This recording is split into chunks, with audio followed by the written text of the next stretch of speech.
أعوذ بالله من الشيطان الرجيم بسم الله الرحمن الرحيم إن الله وملائكته يصلون على النبي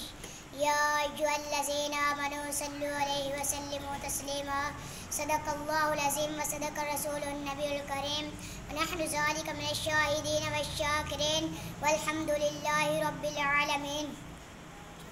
میں نے آپ کے سامنے قرآن پاک ایک آیت پڑھنے کا شرف حاصل کیا ہے جس کا ترجمہ کچھ یوں ہے: بے شک اللہ تعالیٰ اور اس کے فرشتے درود بھیجتے ہیں اس دو جہانوں کے سردار پر، اے ایمان والو تم بھی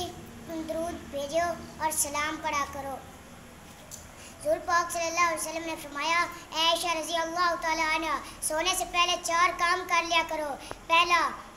مسلمانوں کو اپنے پر راضی کر لیا کرو، نبیوں کو اپنے لیے قیامت کے لیے شفیع بنا لیا کرو، اور ایک دفعہ قرآن پاک ختم کر لیا کرو،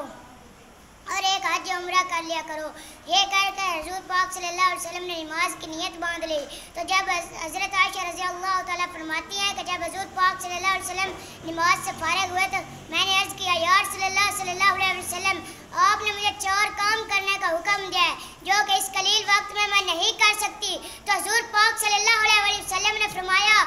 اگر تم قل هو اللہ احد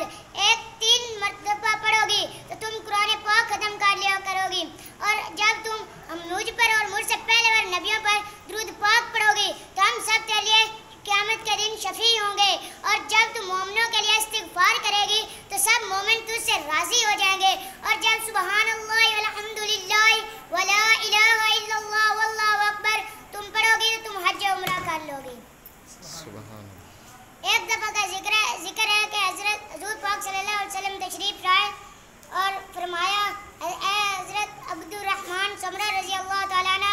آج رات میں نے عجیب منظر دیکھا کہ میرا ایک امتی پل صراط سے گزرنے لگا. کبھی وہ گرتا ہے، کبھی وہ چل پڑتا ہے، کبھی وہ لٹک جاتا ہے. تو اس کا درود پاک پڑا ہوا مجھ پر آیا تو میں نے اس کو پکڑا اور کھڑا کر دیا، کھڑے کھڑے اسے پار لگا دیا. مشکل جو سر پہ آ پڑی تیرے ہی نام سے ٹلی، مشکل جو سر پہ آ پڑی تیرے ہی نام سے ٹلی، مشکل کشا ہے تیرا نام، تجھ پہ درود اور سلام. وما علینا الا البلاغ.